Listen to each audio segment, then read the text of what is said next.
RJD हमलावर है। RJD के विधायकों की तरफ से, आरजेडी के नेताओं की तरफ से नीतीश कुमार पर अब कार्रवाई की मांग की जा रही है। राष्ट्रगान का अपमान नीतीश कुमार ने किया, ये सारी बातें आरजेडी कह रही है।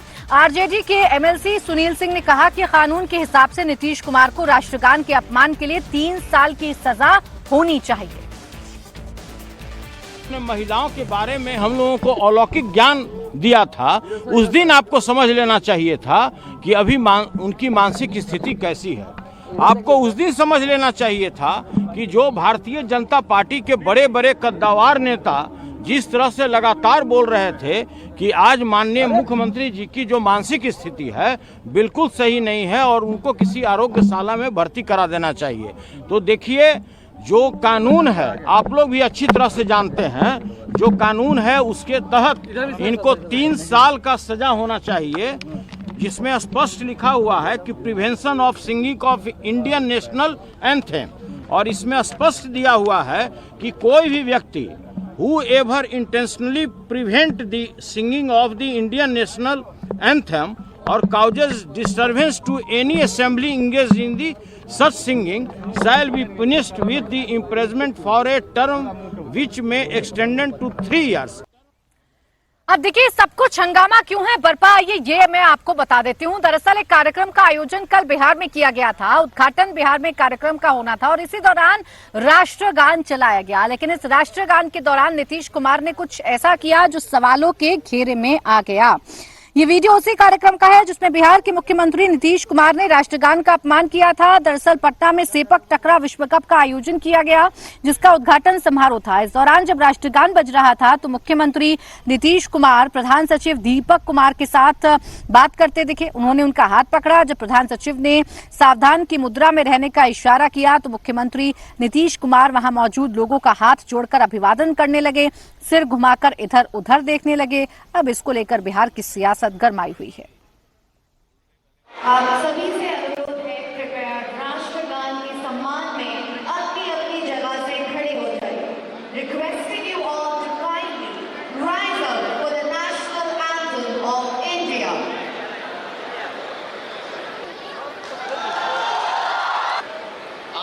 किससे शिकायत करूं? अधिकारी लोग चला रहे हैं। अगर उनकी जगह कोई और होता और राष्ट्रगान का इस प्रकार अपमान होता तो किस प्रकार की प्रतिक्रिया होती? मैं 1 मिनट के लिए माननीय प्रधानमंत्री जी से पूछना चाहूंगा कि अगर नीतीश जी की जगह कल वहां कोई दूसरा गैर बीजेपी शासित राज्य का, गैर एनडीए शासित राज्य का मुख्यमंत्री होता तो प्रधानमंत्री के ट्विटर हैंडल से अभी बरसात हो चुकी होती। तो आरजेडी तो हमलावर है, जेडीयू जरूर समर्थन करने की कोशिश कर रही है, अपने नेता को डिफेंड करने की कोशिश कर रही है, लेकिन फिलहाल ऐसा होता हुआ नजर नहीं आ रहा है। नीतीश चंद्र मेरे सहयोगी इस वक्त जुड़ गए हैं ज्यादा जानकारी के साथ। नीतीश, कोई ठोस जवाब ना जेडीयू की तरफ से आ रहा है ना बीजेपी की तरफ से आ रहा है। एक मुश्किल में फंस गया है पूरा का पूरा एनडीए, क्योंकि इन तस्वीरों को डिफेंड करना या इन तस्वीरों पर कोई जवाब देना वाकई में बहुत मुश्किल है। जी हाँ, बिल्कुल। चूंकि तस्वीरें हैं, वीडियो है और चूंकि इससे पहले भी इस तरह की कुछ तस्वीरें आई हैं, लेकिन राष्ट्रगान से चूंकि जुड़ा हुआ मामला है तो एक बड़ा मुद्दा ये बन गया है और एनडीए के जो नेता हैं वो तेजस्वी यादव पर हमला जरूर कर रहे हैं कि वो सदन में सही समय पर नहीं आते हैं, वो क्या हमें नैतिकता का पाठ पढ़ाएंगे, लेकिन कोई स्पष्ट जवाब अभी तक नहीं आया। हालांकि विजय चौधरी ने विधानसभा के अंदर ये कहा कि सरकार इस मामले पर अपना पक्ष रखना चाहती है, लेकिन उस समय चूंकि विपक्ष का हंगामा चल रहा था, वेल में विधायक आ गए थे तो ये बात वहीं रह गई।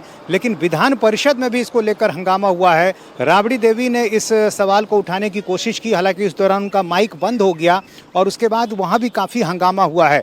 राबड़ी देवी ने कहा है कि नीतीश कुमार को इस्तीफा दे देना चाहिए, यदि उनसे नहीं संभल रहा है, यदि उनकी स्थिति अच्छी नहीं है तो अपने बेटे को वो मुख्यमंत्री बना दें। तो लगातार इसको लेकर अब राजनीति हो रही है, बड़ा मुद्दा बन रहा है। महागठबंधन के विधायकों ने एक बैठक भी की है और बैठक के अंदर ये तय किया गया है कि इस मुद्दे को एक बड़ा मुद्दा बनाया जाए और कल इसको लेकर सड़क पर जो है विपक्ष उतरेगा और यदि नीतीश कुमार ने इसको लेकर माफ़ी नहीं मांगी तो रविवार को राजभवन जाने का भी कार्यक्रम विपक्ष के नेता बना रहे हैं। तो महागठबंधन की कोशिश ये है कि इस मसले पर एनडीए को घेरा जाए और यही कारण है कि इसको लेकर एक रणनीति बनाई जा रही है। नीतीश कुमार से माफ़ी मांगने की बात कही जा रही है और यदि ऐसा नहीं होता है तो फिर इसको लेकर सड़क पर उतरने का ऐलान महागठबंधन के नेता करेंगे। तो एक बड़ा सियासी मुद्दा चुनावी साल में बिहार में बनता दिख रहा है। कल जिस तरह से नीतीश कुमार ने राष्ट्रगान के दौरान जो उनकी तस्वीरें सामने आई, जिस तरह से वो अभिवादन कर रहे थे, बगल में खड़े अपने प्रधान सचिव से इशारों में बात करने की कोशिश कर रहे थे, तो ये सारी बातें अब विपक्ष जोर शोर से उठा रहा है और विधानसभा और विधान परिषद के अंदर भी इस बात को लेकर जमकर हंगामा हुआ। 2 बजे तक विधानसभा की कार्यवाही स्थगित कर दी गई है। बहुत संभव है कि 2 बजे जब सदन की कार्यवाही दोबारा शुरू होगी उस समय भी हंगामा जारी रहेगा। बिल्कुल नीतीश, और देखिए जिस तरीके की राजनीति फिलहाल आरजेडी कर रही है, या खासकर तेजस्वी यादव की बात करें नीतीश, तो वो तो लगातार मुख्यमंत्री की मानसिक अवस्था, मुख्यमंत्री अचेत अवस्था में है, मुख्यमंत्री पर पर्सनल अटैक आरजेडी के तमाम नेताओं की तरफ से किया जाता है। और ऐसे में ये वीडियो सामने आना, नीतीश कुमार का इस तरीके से व्यवहार करना एक बड़ा मुद्दा है और उन आरोपों को बल देता है जो तेजस्वी यादव लगातार लगाते हैं। नीतीश जी हाँ, बिल्कुल तेजस्वी यादव लगातार इन बातों को रख रहे हैं। खासतौर से जब से नीतीश कुमार ने उनका साथ छोड़ा है उस समय से ही वो लगातार इस तरह की बातें कर रहे हैं कि नीतीश कुमार की मानसिक स्थिति अच्छी नहीं है। राबड़ी देवी भी कहती रही हैं, कई दूसरी पार्टियां भी कह रही हैं, प्रशांत किशोर ने तो जांच की मांग तक कर दी थी। तो नीतीश कुमार का स्वास्थ्य जो है वो इस चुनावी साल में एक मुद्दा बनता हुआ नजर आ रहा है। और चूंकि एक के बाद एक कई ऐसी तस्वीरें आ रही हैं, ये कोई पहली तस्वीर नहीं है, ऐसे कई मौके आए। इससे पहले एक बार राष्ट्रगान के दौरान वो ताली बजाते हुए नजर आए थे। इसी तरह कई मौके पर एक मुख्यमंत्री के तरफ से उस तरह की तस्वीर की अपेक्षा नहीं की जा सकती है। और चूंकि इस तरह की तस्वीरें लगातार आ रही हैं तो जाहिर है विपक्ष को एक मौका मिला है। और चूंकि चुनावी साल है, ज्यादा तीखे होंगे और राष्ट्रगान के अपमान का मुद्दा है तो ये बड़ा मुद्दा है और माफी मांगने की मांग तो विपक्ष की तरफ से जरूर नीतीश उठाई ही जाएगी। शुक्रिया फिलहाल तमाम जानकारी के लिए नीतीश हमें देने के लिए।